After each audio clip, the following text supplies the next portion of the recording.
Buongiorno. Today I had an experience that taught me a lot. Taught me a lot more than I've learned in the last 3 years of living here.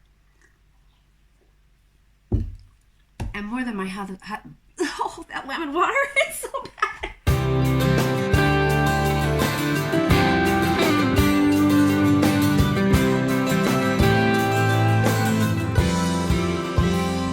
So today is Sunday and we are currently in Zona Rossa, which means we are in a red zone status in Sardinia, and we are really very, very limited as to where we can travel, how many times we can travel, and what are the reasons for traveling. Obviously, you can go to the pharmacy if you need to, and we needed to because my kid woke up last week with a rash on his face, which I assumed maybe he just sweat in the night. But, with the week of having showered and everything, it started to look a little bit better, but he's been scratching at it and breaking it open. And so it's itchy. And I allow him to sleep in my bed with me on Saturday nights because the next day isn't a school day. I don't want to wake him up too early because I want to sleep in. It doesn't matter. We woke up really early this morning anyway. But I digress. My husband, as many people who know me know, is he's in the States right now. He's been there for 2 months and will probably be there for another 2 months. So I do allow my kid to sleep in my bed on Saturday nights. And I don't know if I'm washing the sheets in something that he might be allergic to or what the deal is. I wash his sheets in the same stuff, and he doesn't seem to have a problem with his sheets. It's always after he wakes up from my bed. Maybe I have bed bugs. Oh God, I hope not.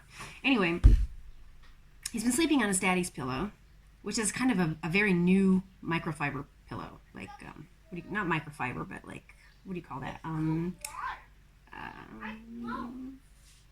Like a Tempur-Pedic, you know what I'm talking about? Like the conforming pillow. I don't even know what you call that stuff. I can't stand them personally.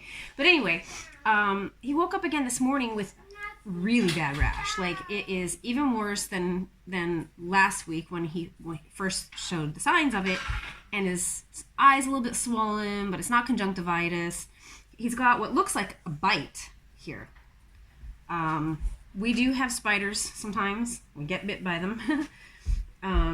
Nothing life-threatening though. And obviously it's been nice out, so the mosquitoes are back. But these don't look like mosquito bites to me. Like, literally, he's got a giant rash, and it's now starting to spread upwards here. And like I said, it had been looking fine all week, but now it's worse. He woke up this morning, and it was worse. So I decided, okay, well, it's Sunday. I am not going to deal. I'm not going to go down the rabbit hole of trying to secure a doctor's appointment or something kind of minor. Doesn't have a fever, so he's not, like, exhibiting any COVID symptoms or... he's been vaccinated for chicken pox, and it's not on his body, it's just on his face. So I decided, okay, I'm going to ask our aunt is a nurse, I think in an ER. And she's always my go-to whenever Patrick is gone and I need help with my son medically, which something always comes up. He's 5.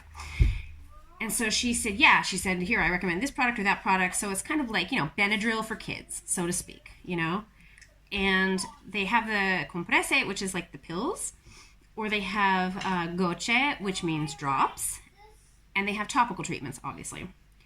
I'm not a fan of anything cortisone, unless a doctor is like, it needs, here you need a cortisone cream. I have cortisone cream, and I had a rash recently, and I used it, and I think the steroids actually created a really bad dermatitis problem for myself that I couldn't get over for a couple of months. So I don't go there. I don't touch that stuff anymore, not even for myself. Not unless a doctor says you need this, and that never happens. So I found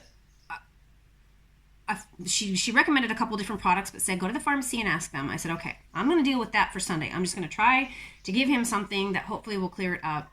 If it's still bad or worse, tomorrow I'll take him to a doctor. But trust me, you don't want to go down that rabbit hole here.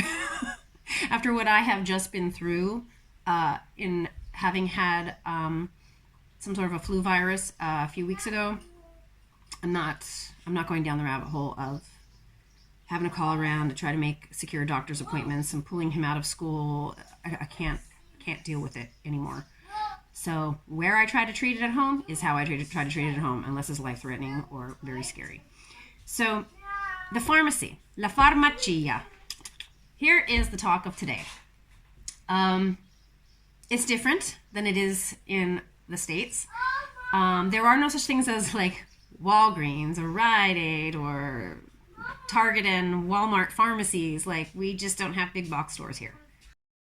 So the whole pharmacy situation is just completely not what I, as an American, am used to. You will not find pharmacies open on Sundays, for the most part. Now, my husband told me there has to be a pharmacy open in a territory, in an area, on Sundays. Like, at all, there always has to be a pharmacy that's open and available, and after hours too. So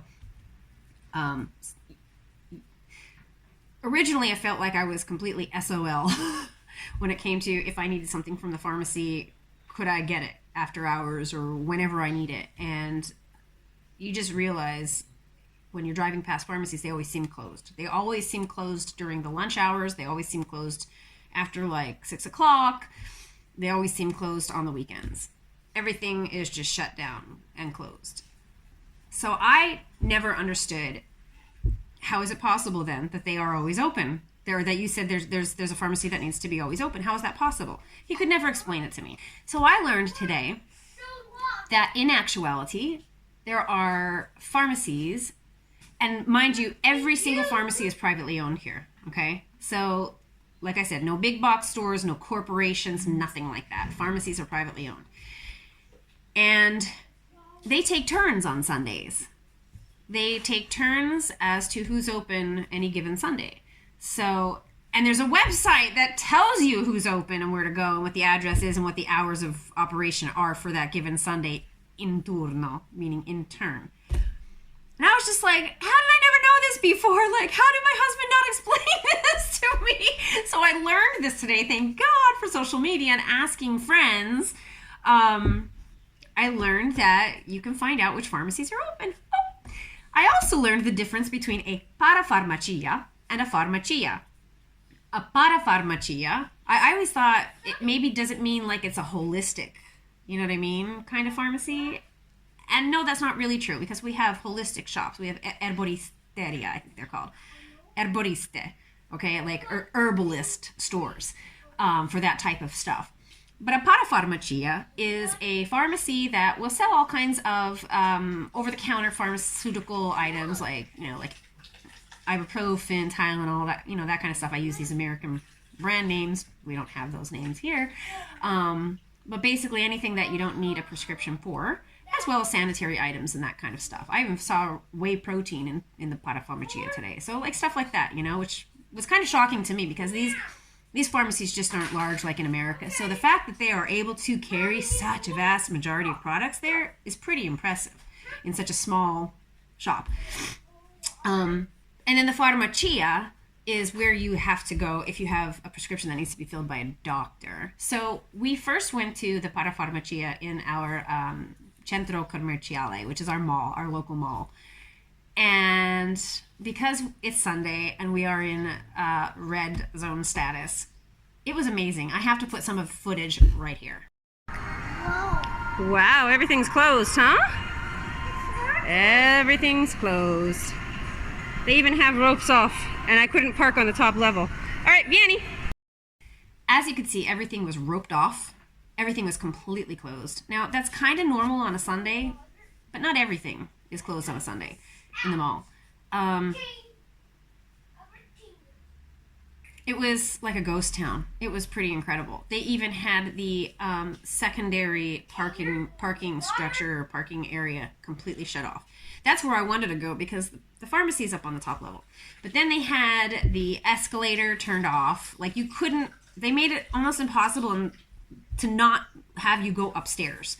And that's where the pharmacy is. It made no sense. So my son and I were like running up the non-moving escalator. I was like, hey, this is fun. Oh, he had a blast. He loved it. But nevertheless, we went in. They didn't have the product we needed. And so even he was saying, oh, I said, well, let me go to this other pharmacy that's up the ways. He said, well, you can go into town, into Oristano, and go to this pharmacy. I'm like, yeah, but that's on the other side. I don't want to drive that far. I really don't want to drive that far. And then what happens if I find out they don't have the products I need, you know? So I wanted to go to one that was closer, literally in between the mall and our house. And he's like, oh, no, they're closed. And I'm like, no, but this website says they're in turn right now.